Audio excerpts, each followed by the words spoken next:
Hello everyone and welcome to episode 96 of the WMMA 5 series here on the channel as a modern day UFC safe here on, as far as in Texas. I'm assuming we would be in Houston for Derek Lewis in the main event. The interim heavyweight title will be, as far as we will crown a interim champion tonight. As Curtis Blades takes on Derek Lewis, the winner will take on, of course, John Jones when he is back to 100%. We also will have Alonzo Menfield and Ryan Spann in the co-main. Montana De La Rosa versus Jillian Robertson. Also Dakota Bush versus Alex Munoz. That's a hell of a fight for Alex Munoz. And Levi Mauls taking on Yadong Song. Well, Song Yadong is going to be obviously a menace at 135. And this is a big step for him on the main card here of this ESPN Plus card. For Curtis Blades, Curtis Razor Blades, and Derek the Black Beast Lewis. They have fought once before, actually, during the save. The first ever fight they had. Derek Lewis won by TKO, and that was another ESPN Plus card back in June of 2020. But yes, this will crown our interim heavyweight champ. As far as we got the 6th and the 12th best pound-for-pound fighters in the world. Curtis Blades is a slight favorite this time around. I'm not sure exactly what it was when they fought the first time. Be kind of cool if we could see. Oh, we can see that. Yeah, Curtis Blades was a favorite in that fight too. Minus 180 to plus 140. And yeah, I mean, that's so far. That's been his only loss. Literally, it's been his only loss in the save. But it's been his last loss. I mean, he's won 6 of his last 7. And you could even say he's won 6 of his last 8. You know, this has been a hell of a run, and his only losses are twice of Francis Ngannou and Derek Lewis. Can't really fault him there. But this is a big-time fight. Big-time fight for sure, especially after beating Juan Adams and Cyril Gane. We gave him some tough guys, and he's went through them. Finished both of those guys, too. Kind of crazy that he's got a chance to fight John Jones, because I feel like him and John, it's a good matchup. I mean, John's obviously a little bigger, and his reach is going to be tougher, and I think stand-up-wise, he's probably going to be better. But his wrestling, though, is quite good, is Curtis Blades, and I think that will give John maybe not a full-on test, but I feel like he's a better opponent for him than, like, say, Daniel Cormier was, because Daniel Cormier, just DC was too small as far as, like, reach-wise, and obviously his height-wise. Like, John was going to tower over him. He was going to pick him apart. But Curtis Blades, though, gives him a different type of challenge. For Derek Lewis, what can we say about Derek Lewis? God bless him. He is going to stand and bang with anybody that's put in front of him. He's on a little winning streak right now. He just knocked out Francis, which was fun to see. Hard to believe, though, he was coming in on, as far as he had beat Blagoy, which that was a split decision win. That wasn't even a decisive win. Had the 2 losses, lost to DC and lost to JDS. Now he's got a chance to get a massive victory again over Curtis Blades, if he can do it. As far as the last 2 fights have been finishes in the first round for him. A bit of a long layover compared to, as far as he was just waiting for that fight with John. We never got to see it, but now we finally will get him in action as far as with Curtis Blades in the rematch. It's a good fight, though. Good fight, and should be a fun one to see who will be the heavyweight champ. For Alonzo Menfield, the undefeated Alonzo Menfield versus Ryan Spann, both Texas natives, Dallas and Baymount. I believe that's Beaumont. Yeah, Beaumont, duh. Is from Beaumont, Texas. 18-7 is Ryan Spann. He is the favorite in this fight. He's 4-2 in the UFC, and he is on a 2-fight losing streak, though. He lost to both JDS and Jimmy Crite, but he beat Volkan Oestermeyer, so, I mean, at least he got a win there. That was his first fight in the save, but yeah, back on ESPN Plus. He's undefeated when he's on ESPN, so who knows.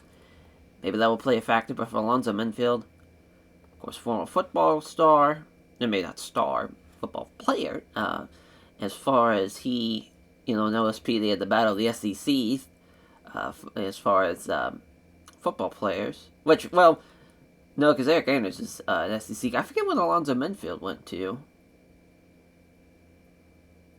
But yeah, because he did play in did play in the NFL, but was thinking it was a Texas school. That would make sense. But yeah, as far as Misha Kirkunov, as far as he beat him as well. Really, I mean, his biggest win, it's kind of hard to really tell. Because, I mean, OSP maybe, since OSP has beaten Eric Anders. OSP is a tough guy, but, like, it probably, I'd say that fight, yeah. Because, I mean, Misha Kirkunov, sure, he was 21st. Yeah, but, that was when Alonzo wasn't ranked. And now, he's a top 10 light heavyweight all of a sudden. He just kind of fell into his lap, really. And this is a tough fight, though. I could see why Ryan Span's the favorite. It's going to be a good one. And they're 4 May guys, so they're teammates, too. It's an interesting dynamic. For Montana De La Rosa, the Fort Worth, Texas native, taking on Jillian the Savage Robertson as the grappling artist, the Brazilian Jiu-Jitsu grappler from American Top Team. She's taking on, as far as Montana De La Rosa, Rosa. She's part of Team Takedown. It's got a wrestling Brazilian Jiu-Jitsu background as well, so this probably should be a grappling affair. Obviously, De La Rosa's got the fight experience, but, high school wrestler onto state wrestling champion. She's very, very tough, though. I mean, she was on a fucking roll. She beat Macy Barber. That was a split decision win, but still, beating Macy Barber quite huge. Had the rematch, which she got finished there in the 4th. Was the former champ at one point and beat Caitlin Chikagan, of course, in February. Beat Molly McCann as well, which is now crazy. Obviously, Molly McCann now in real life has faded away. But it's wild that she's also, her loss before the save was Andrea Lee. And it's also crazy. This is her 7th fight in the save, and we've been doing this for 3 years. That's a pretty high click to be fighting. Good on her. Good on her. Active. As far as Gillian Robertson, though, she just beat Joanna Calderwood, which, kind of crazy to think, she's had 1 fight in the save. I believe she's been kind of fucked around a little bit. Yeah, she's had to deal with people rescheduling and pulling out of fights. It's, I was hoping we could see the news history to see fights that, as far as maybe we can. It probably just says any, so yeah, probably won't see anything as far as, it's all company stuff. Yeah, it's tough.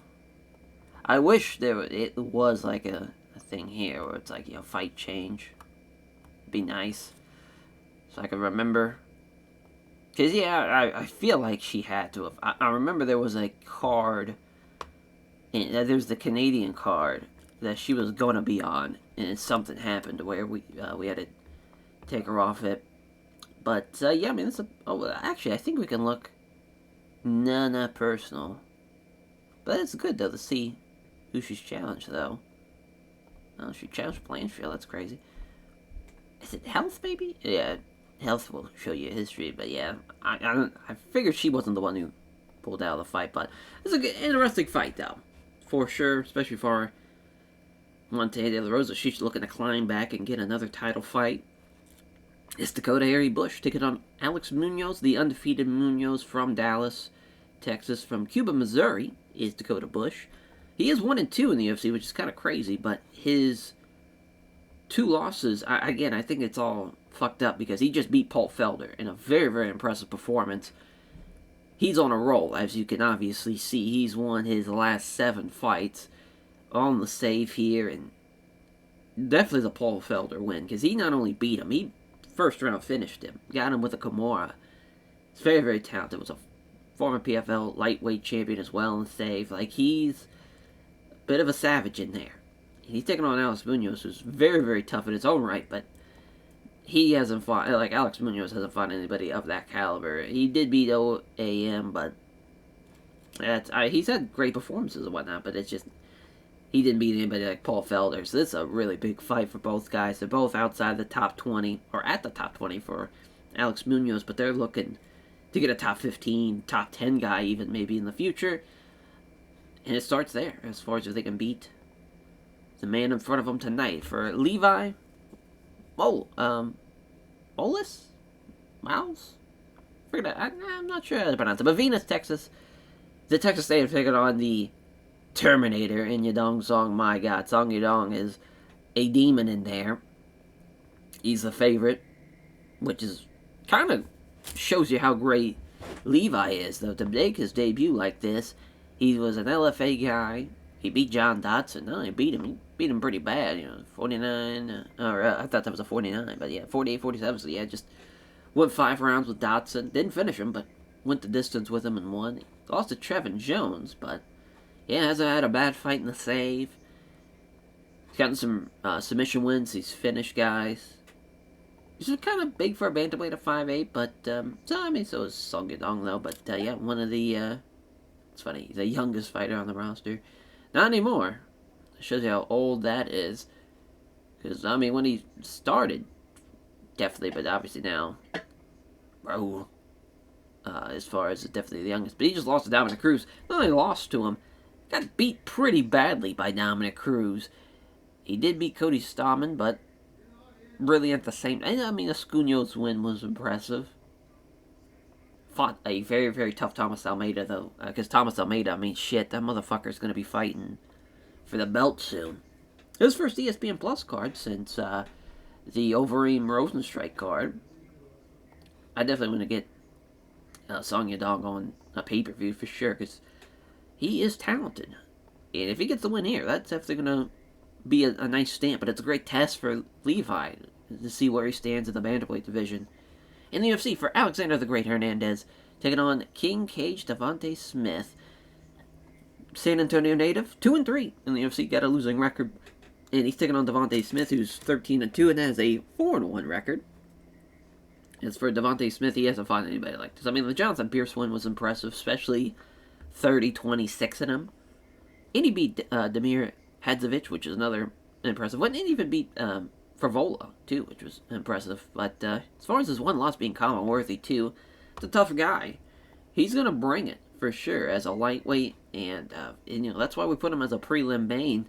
Because him and Alexander the Great Hernandez, Alexander Hernandez, top 15 lightweight. He is on a 2-fight losing streak, but he lost to Guam Kutalave, which is still very, very unfortunate how Kutalave has been performing in real life. And then he fought Ali Quinta, who's also a guy who just fought relatively soon after that for the belt, because, as far as Ali Quinta had at least a win over Kevin Lee in the past, and unreal. And the DC loss was crazy, too. But he did beat Trinalato before that, and he's beaten OAM. He's beaten Beneil Dariush, who knocked out Beneil Dariush for 42 seconds. We'll see how he does here. He's been on the wrong side of 2 beatdowns. Really, the Gorham beatdown, for sure, at Fight Island 5. Took about a year off. Basically, half a year off. Now he's ready to go. He's still 29. He's not even 30. He can turn it around here, and it starts with Devontae Smith if he can beat him. It's Kevin Holland taking on Eric Koch. As far as this is kind of a crazy fight to be on the prelim. Kevin Holland, though, the reason why it is on the prelim, he is such a heavy favorite against Eric. They're both 17-7. No team, though, for Kevin Holland. The hands are rated E, and that is for everyone. I wish we could have him fight as much as he does in real life. Literally, we could not do it. But he, again, the debut against Thiago Santos, losing effort, was talking shit to him, and took it down on short notice, and it's like, alright, this guy's getting signed, and became basically, a star towards the pandemic with how many times he fought. But now, boy, he lost to Brad Tavares, he's lost to Christoph Jocko. I'm honestly, depending on what happens here, honestly, if he wins or loses, he's going down the welterweight. I just feel like that weight works so much well for him in real life. Middleweight, even though he's 6'3", he just doesn't have the body for it. He's kind of a skinny 6'3", so compared to some of these other guys who are dropping down 205 pounds, 200 pounds, or even 220, and fighting guys at 185. It's, it's just outside of his realm, I think, of him at his best. And for Eric Koch, though, as far as a welterweight, he is well-rounded. He is just coming off a win against Michel Pereira, which is a very impressive win. They had that Fight Island fight. He's fought Carlos Condit in the past, which is crazy, 30-27. He got 30-27. He's also lost to Bobby Green and Clay Guida, so a little bit of a can. He also fought Poirier, fought Chad Mendez, all of those losses, but still, fought those guys. And he did, his probably biggest win is either Escunio or fucking tough winner Jonathan Brookins. But yeah, I mean, we'll see how he does, because this is a very, very tough fight.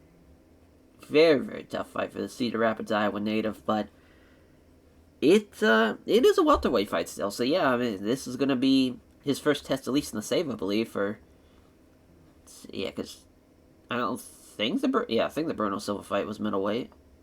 Yeah, he's got to be welterweight. That fits him way much more, so that's going to be a good shot. Could be a good shot for him. For Jeff Hands, Steel Neal, he's taking on Chance, Black Eagle, Rincourt. I always forget how to pronounce it, but Chance here, 14-5. The Pawhuska, Oklahoma, of course, from the tribe. As far as Black Eagle, obviously the native roots very clear.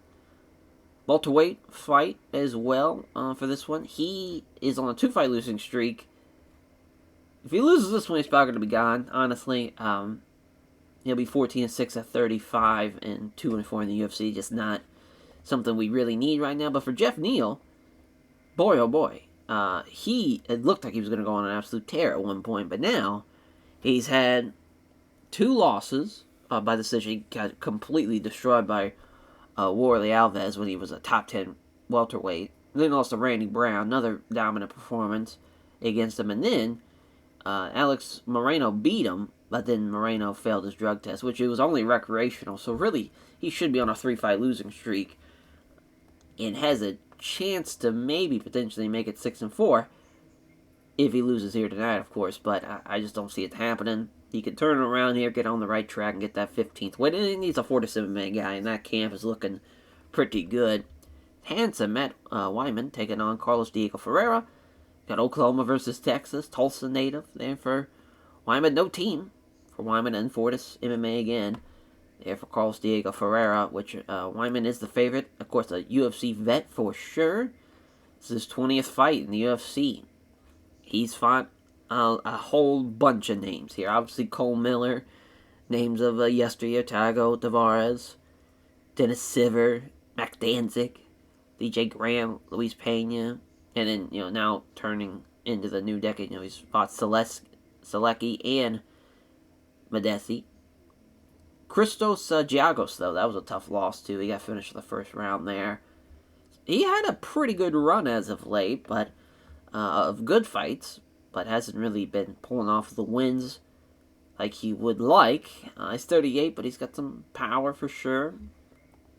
For Carlos Diego Ferreira, he's 37, so 2 vets battling it out, and he got knocked out by Spike Carlisle. He's fought Anthony Pettis, which the Pettis fight was, as far as a bit of a gimme for Anthony Pettis, but the Nick Lentz loss, and now Nick Lentz is like a top welterweight now. He's been on an absolute tear.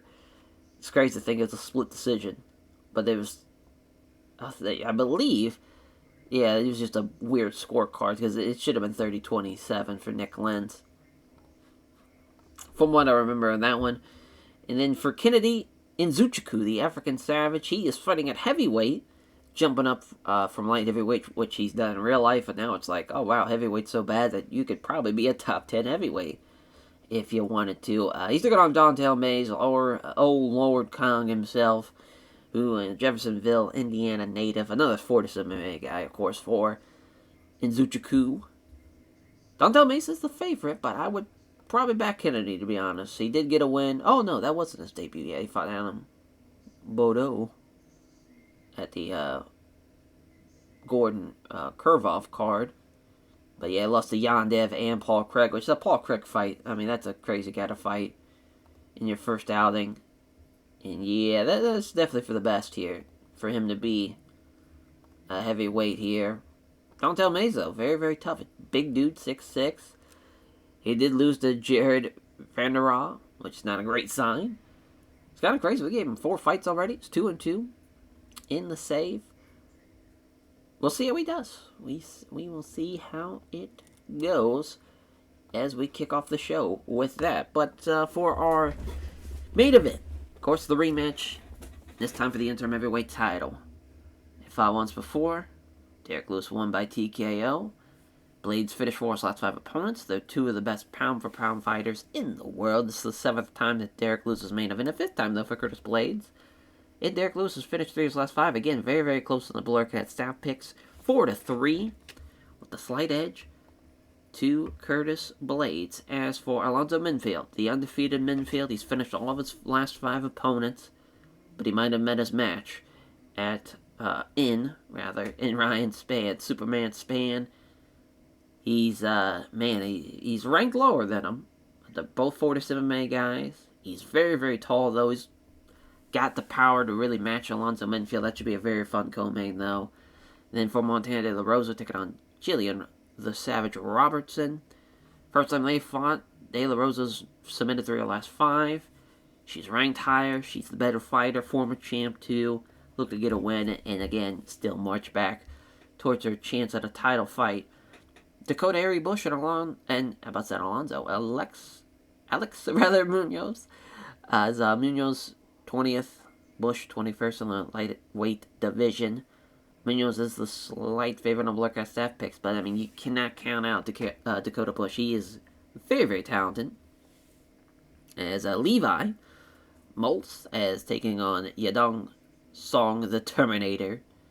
Yadong Song, and Song, man, he's gonna be savage in there. Gonna be a tough guy to put away. That is for sure. Alexander the Great Hernandez, King Cage, Devontae Smith. Smith has the reach advantage, so that's definitely gonna help him out. Again, Alexander Hernandez hasn't won in a couple of years. Hasn't won this decade. So we got a chance to see a huge win for Kevin Holland, fighting at welterweight for the first time here in the Save. And I think this is going to be the time where we see him to make a run. And he's going to be beating up a lot of people on his way to being definitely a ranked welterweight and probably going to be in the top 10. For Hands of Steel Neal, he's taking on Chance Rentcourt as, again, Chance hasn't won this decade and really fighting for a job here. So we'll see what Chance can do against Hands of Steel Neal. And for Hanson, Matt Wyman taking on Carlos Diego Ferreira. Wyman's the favorite. Again, another guy who hasn't won in this decade. He's got a chance to do it, though, tonight as, again, Kennedy Nzechukwu taking on Dontel Mays. Lord Kong himself, who all of them are back on Dontel Mays. That's kind of crazy. This should be a very fun prelim, though. Especially this opening fight. Mark Howard's referee, probably only man big enough to ref this one. Mays got at least 30 pounds on him, which, yeah, I mean, Nzechukwu should probably be fighting a little heavier than 219, but it is what it is. Oh, wow, slipping past the right hook, and already counters a quick left straight, and a right hook, rather. 1-2 here, quick left straight right. Goes for a leg kick, doesn't get it, though. Nzechukwu with the left hand. Mays able with the combinations, quick left straight right. Left jab missed the right hook, and Nzechukwu with a 1-2. Yeah, he's going to be quicker. At 6'5", 220, basically, he's looking really, really good with these shots. Oh, there's a left cross from Mays, but a left hook from Nzechukwu. Counter jab, missed it, though, as far as combinations with a roundhouse body kick fails to land for Mays. Jab, missed the low kick, jab, left hook to the body there.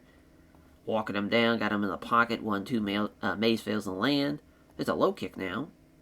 Oh, doesn't connect with the low kick after he scores with the jab, does Nzechukwu, and while they're going to give that to Mays, I felt like he was fucking him up, was Kennedy Nzechukwu. Yeah, he landed more. I don't know how you give that to Mays. It's 1-0, Kennedy Nzechukwu.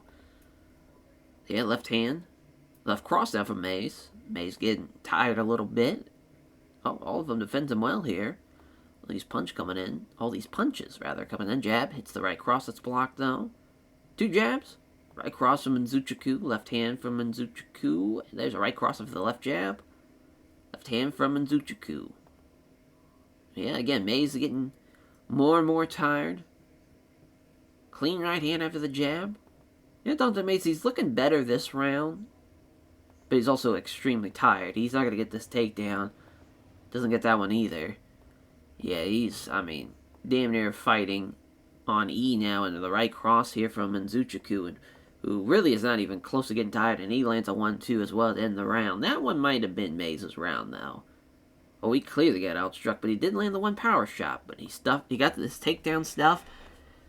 This is a tough one. I would say it's either 1-1 or 2-0 in Nzechukwu. Mays needs a finish, I really do think. I think the narrator's got this all wrong. Big right hand misses. Here comes Mays with a left jab and a left kick to the body. Yeah, still can't take him down. Still is not taking him down. Yeah, they break apart. Nzechukwu with the left hand. Yeah, Nzechukwu now attacking with strikes. And pass now. As now misses all the strikes in combination with a low kick. Jab hits home, hits the right cross. 1-2 from Nzechukwu. Left jab, right hand taking on the gloves. There's a pair of jabs followed by a right hand. God damn, Nzechukwu, I mean, he is still landing some shots. There's a right cross, there's a left jab and a right cross. And again, falls into a shattered clinch. They give that to Mays as well. Another round where Nzechukwu outlanded him. And he keeps on stuffing takedowns. It's got to be 3-0 Nzechukwu. Yeah. I don't know what that fucking narrator's smoking. Good shit. I'm glad everybody got that right. I'll even take the 29-28, but that's a good win. He's gonna be a problem, man. He's so big and he's so fast. And he's coming in at that size. That's gonna help him out a lot against a lot of these guys that are gonna tire out. But yeah, he gives a name check to everyone at Fortis MMA. Always very responsive of his friends, family, and supporters as well. Yeah, gives a short respect to Dontel Mays. It's hands of Matt Wyman and Carlos Diego Ferreira. Josh Rosenthal, referee, cage-side judges here. Roar from the crowd there as Ferreira enters, and here we go. They touch gloves. Steps into the pocket, avoids the jab. Leg kick now from Wyman. Walking him down still. Left-hand exchange. Oh, moves in behind him. All three quick punches. Doesn't hit the body kick, though, that falls it up. 2 of the 4 punches landing. He avoids the right. Moves in the pocket. There's a nice jab and a right cross. That lands hard, too. 1-2 doesn't land either blow. And the exchange of strikes are happening, but nothing's really landing. Ferreira doesn't get a takedown. He's got him against the cage. Oh, and Wyman gets out of that, and they pull clear and circle out. And we're back striking here. Right cross from Ferreira. Clean right hand from Wyman. And, yeah, I mean, that was a hell of a round. Again, I would have to go with Wyman. I felt like he landed more, and he did more damage. And definitely up on the scorecard. Can't fuck that one up. Wyman, though, already gets driven back up against the cage. Oh, did he pull out of it? Wow, he did. Matt Wyman's doing a really, really good job. Carlos Diego Ferreira, not so much. He's kind of getting outclassed, really. And a left-hand exchange from Ferreira. Good hand speed here. Flurry of 3 punches. But Ferreira avoids the big right. Right to the body. He's got him in the pocket now. Right hook. Counter jab from Ferreira. 1-2 from Wyman. Fails to land. Yeah, they are getting after it. Right hook right on the ribs after the jab. Still pressuring him. Caught him with a feint. Right cross here. Starting to breathe now. Crunching right hook from Wyman. Missed the left hand. 1-2 doesn't land either blow. Jab, it's only a low kick. Missed the right hook. It's kind of the quick left hook. And that is another round for Wyman. I mean, it's Carlos Diego Ferreira's fight to lose here as far as it's now or never. He still keeps on going for those takedowns that do not work out. Goes for it again, and this time he's just going to keep him against the cage. That's definitely not how you're going to win this fight. Right cross lands hard from Wyman after the left hand, and again, he's not getting taken down. His takedown defense has been really good tonight. As Matt Wyman's and Carlos Diego Ferreira, I mean, he's going to have to be ashamed of himself, to be honest. He got pretty much outclassed that whole fight. They're going to give him that round, all because he just pushed the pace, and even then, a 30-27, I think, is admirable to give to Matt Wyman, because he was stuffing takedowns. He was still probably doing more damage. Good performance. Good round win as well. As far as the judges give him that third round, they saw that, hey, this guy's doing damage. He's stuffing takedowns. He's doing the right things. And so he thanks all of his sponsors for backing him. Also thanks all of his family, friends, and supporters. His hands of steel kneel. CV will give Chance his last chance here tonight as far as a devastating loss as for a chance potentially. We'll see. We shall see. As Liebman's the referee, though, too. No, Neal comes in with a jab, missed the body kick, though, and he caught him with a count the leg now. Might take him down. Wow, he's got the takedown. How about that? Rutherford's got him. Trying to sweep. No, not happening. Tries to get enough separation to scramble up, but he blocks it. There's Chance, and Chance doing a really good job here. Not to exploit the scramble, though. Oh, yeah, comes out on top in side control. How about that?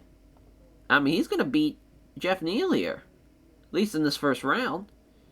That was all Chance, yeah. A little shell-shocked. Yeah, that's crazy. Oh, but there's the hands of steel, though. He's not playing any fucking games now. Yeah. Yeah, that was a bit of a wake-up call. Because, I mean, he's a good wrestler. But once you run into a man like that, you're going to get dropped and knocked out. Tough break. Tough break for Chance there. Next prelim fight, Kevin Holland, Eric Coach. Here we go as far as cage side judges. Holland, though, the Fort Worth native. Pressuring him now. Hits the jab. Does Koch. Jab, straight right hand. Lands hard. Jabs wide. Hits him with a leg kick. Moves around the cage now. They're just starting to trade a little bit. Two counter jabs from Coach. Missed the leg kick. Coach with a counter jab. Doesn't connect it, though. Nice jab and a right, though. These 1-2s from Holland are looking good. There's a leg kick, though, after the counter. Let's see here. Brace of jabs. Missed the low kick, though. Nice right hook from Holland now. They stand and trade the center of the cage. Nothing coming of it, though. Right hand exchange. Jab. Big right to the body. Fails to land, though.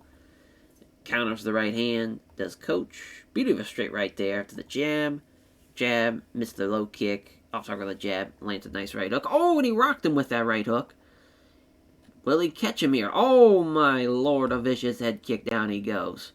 And he gets saved by the bell. Unreal. Will they give it a 10-8 round is the question. I don't know if they're going to still say 10-9 Holland. I mean, clearly, he's been the better fighter. I guess you could say it's crazy that he did not finish him there, but at the same time, he's been doing really good. He's been landing big shots. It's good. Some good hand speed now. Starting to move a little slower now, though he's getting tired, potentially. But he knows. He knows he's winning this fight, and there's a fantastic right cross that just knocks him clean out. So we're not going to the scorecard there. It's Kevin Holland looking good in his win. And yeah, him at welterweight, he's a difference maker. For sure, at 6'3", 175, he's going to be a problem. And it helped him out a lot, being able to fight at 175 and not 170. That extra 5 pounds really, I think, has made his life a whole lot easier. And he's somebody, and again, that's kind of the domino effect of the super lightweight division. Now that we've added that, 175 instead of 170 for welterweights is perfect for a guy like Kevin Holland, who might be too small for 185, and needs that kind of middle ground. Now he's got it. He's going to be a guy to watch out for now, for sure. As Alexander the Great Hernandez taking on King Cage Devontae Smith as our prelim main. Morgato's referee. Hernandez, though, the San Antonio native, looking to get a win against Smith, which, Smith comes in with a right cross. It's a good shot. Left hand exchange from Hernandez. Left hand. But Hernandez avoids the body kick. That was the setup. Left hook to the body. So Devontae Smith's got his game plan, and that's body shots. 1-2 from Hernandez. Oh, there it is. Fantastic right cross from Devontae Smith, and he knocked him down. Could finish him here. To scramble. Oh, man. Devontae Smith gets drove up against the cage, and let's see what Hernandez is going to do here. He's got a Muay Thai clinch. Oh, man, if he would have kneed him in the fucking face, that could have been it. But what a way to survive that, though, for Alexander Hernandez. Obviously, Devontae Smith has won this round, and might have a potential upset here on our prelim main. As a left jab misses the spinning back kick, though. Now, if neither fighter can land a significant strike, can't hit the right cross. Trying to slip past it is Smith here after the right hook misses, or the right hand misses. Quick kick to the lead leg. 2 quick punches. Flurry finds the right hook hand blocked. Jab misses, hits the kick to the lead leg. Left hand from Smith.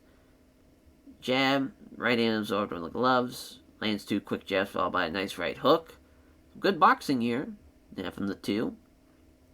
Oh, kicks the lead leg here from Hernandez after the jab is off target. Jab and a right hand from Smith. Left jab, misses the head kick though. The Smith 1-2 from Hernandez. And here comes a quick kick from Hernandez. Yeah, the limping is starting to take effect here. Ooh, a head kick. Smith saw it coming. Didn't land the big head kick, but he at least landed a head kick nonetheless. And that's another round for him. And Alexander the Great might just be on the outs here of the rankings after this one. If he loses to Devontae Smith here, missed the right hook, gets countered. Left jab, low kick that doesn't connect. Hernandez is getting tired too. Here comes a counter. Left jab, right cross from Devontae Smith. Body kick fails to land. Oh, the big right rather than the body fails to land. Left hand. Right hand absorbed on the gloves though. Doesn't find his way past his opponent's 1-2. Good jab and an uppercut from Alexander the Great Hernandez. For Smith, though, he lands a left jab and a good right hand. Oh, damn, Smith's been rocked. Again for that Muay Thai clinch. He's got the back of his neck now. He's got his arms on the back of his neck, and it's not looking good as far as being able to finish him, unfortunately, for Alexander Hernandez, because I think that's what he needed to win this fight. And yeah, I mean, that's just a tough break. Devontae Smith, very, very tough. But he had to finish him, and he didn't do it. He didn't get the job done. Especially that first round where he dropped him. Yeah, and that was really... That second round was a toss-up, maybe, potentially. But it felt like Devontae Smith, he did more, he landed more, he did more damage. Yeah, it's hard to give him that round and give him that fight in particular. Devontae Smith, though, gives a name check there with a Factory X Muay Thai. Always very responsive of his friends, family, and supporters on that one. As our main card opener, Levi taking on Song. Song Yadong as Chris Lieben, our referee. Sal D'Amato's our referee, or one of our cage side judges, rather. Team Alpha Male, of course, for Song. No team, though, for Levi. We'll see how he does making his debut. His 2 tentative left hands from Levi. Neither have anything behind it. There's a right to the body from Song. Jab, right in, blocked. Yeah, Song is looking pretty solid. Left jab, hits the right to the body. Left jab misses the right hand of Song. Left hook from Levi now. Trying to go for a takedown, but Song is pushing the pace a little bit. Being on the offensive. There's a couple of jabs. Or just a jab, rather, and a nice right hand. Levi tries to get a takedown. Can't take him down, but he's got him against the cage here. Might take him down here. Yep, he does. Looking for side control. Just passes. Just a ploy, though. As already scrambling back up, and he's got him. Potentially does Levi again with this takedown. Wow, doesn't get him down. Got a hold of a leg, though. Yep, trips him that time. Gives up his back, too. If he can get both hooks in, he's got about a minute left. But if not, I don't think he's going to finish him without him. Yep. Good job from Song to hang on. They're going to give that to Song. That's kind of crazy. I mean, it was a close round, but I feel like you have to kind of give that to Levi. Yeah, the narrator's all over the place. Left jab. Leg kick, though, the lead leg. Brace of jabs. Glancing blow the high kick, though, from Levi. Song comes in off the counter. Left jab and a right hook. Caught him with a right hook again after the left jab. Jab and a right to the side of the ribs. Oh, boy, Song is starting to light him up a little bit. He's not getting stopped. He's making sure he's the one in control of the fight. Making it standing. And he's just firing away. There's 4 punches and then a big straight right hand. He is just doing very, very good with his striking. There's a counter. Lands a left jab and then a crunching right to the body. Another crunching right hook here. Shoots in on him again, does Levi. And he still can't take him down. But he might trip him here, yep. Oh, he's left-seated with his back up against the cage. Oh, choke here. Oh, and he got the guillotine. Well, that's very impressive. What a win for Levi Moles as far as to beat Song Yadong there. Caught the guillotine. And, boy, what a debut. What a splash. Comes in as an underdog and beats somebody of the caliber of Yadong Song as far as Song Yadong. Incredibly tough. And he fucking beat him. Dakota Harry Bush, Alex Munoz. Our next bout, Josh Rosenthal, a referee. There's our cage side judges. Yeah, Munoz, the Dallas native. Let's see what he can do. Oh, Munoz comes in off the counter already. Left jab and a right hook does avoid last possible second. Left jab misses. Oh, left jab rather hits, but he misses the right hook. Jab, right hook blocked. Pushing the pace now, steps into the pocket. Avoids the jab. 3 of the flurry of 4 punches. Misses the vicious right, though. Off target with a jab, hits a kick to lead leg. Doesn't connect with the left jab. Scores a quick kick to lead leg, though. Left jab. Right hand taking on the gloves. There's a jab and a right cross that he nails, does Bush. Bush is in the pocket. Missed the right hand, though. Comes in now. 2 counter jabs from Munoz. 1-2 doesn't either blow again. Munoz's counter striking has been really, really good. Dodges that one. Dodges the right hand and counterattacks with a nice right hook. So that's a great counter there from Dakota Bush. They both step in. Leg kick doesn't make contact, and here comes a counter from Munoz. It's a jab at a big right hand that misses. Civic Vest, the right hook attempt is Bush. Attacks with brace of jabs followed by a right cross. Minute left. Hits the right cross as Munoz. 1-2 from Bush. Either fighter can land a good shot here to end out the round, and yeah, they're giving it to Dakota Bush. They meet in the center. There's a great shots from both men. Left jab, right hook. Left jab, right hook as well. Oh, and Bush is hurt. He's punch drunk here, looking to capitalize on this one. It's a 1-2 from Bush, though. He might have just survived this. It looks like he does, and we're going to keep it going. Here comes Bush with a counter. It's a glancing blow with a right head kick. Counterattacks with the right hand with a great right hook. Wow, Dakota Bush, I mean, he got caught there, but now he's really fucking him up after that, as far as that almost knockdown, as far as Bush now slowly starting to get into the deeper reaches now, the gas tank. Bush nailing the right cross. Oh, and he rocked him there. Oh my god, a standing gilly. That'd been crazy. Do love me a standing gilly, though. He jumped it, and Bush steals the round, probably, rocking him like that. Now, Alex Munoz, I mean, that undefeated streak is in jeopardy. Unless he lands something big. I just don't think it's happening, though. Dakota Bush has been very, very good tonight. He's been hitting them with some heavy shots. He's been countering. There again, there's counter there. There's a beat of a straight right, though, from Munoz. Oh, no, never mind. That was from Bush. Yeah, it's Munoz with a shot. And also, Munoz's leg kicks have been... Anyway, his legs are damaged up here, and it's just not a good sign. Glancing blow with a high kick up to the left jab. Doesn't find the mark on the right hook. Does Bush. Oh, right head kick that does some damage from Munoz here. And oh, and he rocked him. Big uppercut. Down he goes. Can he finish the fight here? Oh, probably could have been stopped there a little faster, but he does it after just... He got slumped against the cage and took a fucking beating. But Alex Munoz, he keeps the undefeated streak. What a comeback and what a fucking fight. Incredible. And he praised his team at Team Alpha Male, and that's a hell of a win. I mean, a hell of a win.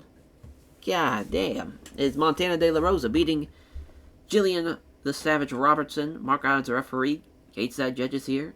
De La Rosa fighting from the big home crowd tonight. The Fort Worth native. Let's see what she does here. Quick punches the land for Robertson. Now she's got a clinch. Does De La Rosa. She's going to sweep her here, I'm assuming. Yep, nice inside leg trip. Now some small strikes. Blocks attempted sweep. Fires away. Yeah, just pounding away now looking for the scramble. Oh, bad choice, though. So Montana De La Rosa is going to get side control. Knee bar. Oh, damn. Yeah. Oh, that's going to be a tough woman to put away with a submission. Gillian's real good at grappling as well. It's a bit of a tit for tat here as far as between these two. But obviously, round one winner will be Montana De La Rosa. Oh, there's a head kick, though, from Robertson. Some leg kicks here. 1-2 fails to land from Robertson, which now that's going to give another trip.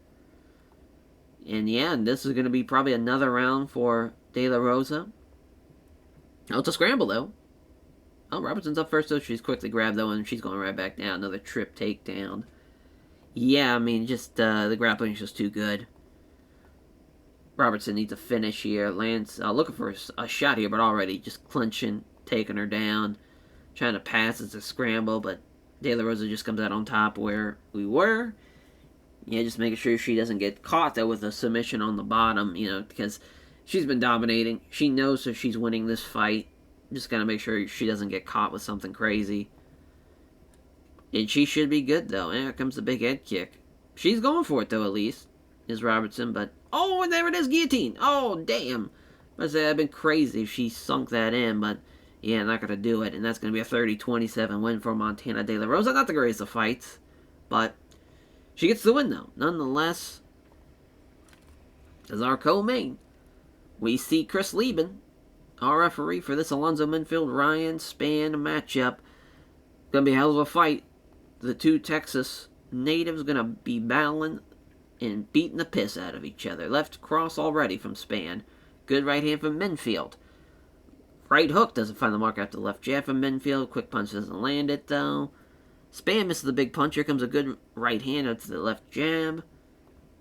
They engage here, off target with the jab, but it's a good right hook, does Minfield, after the clean right hand from Spann and a left jab. Counters the right hand with a jab and a right cross. God damn.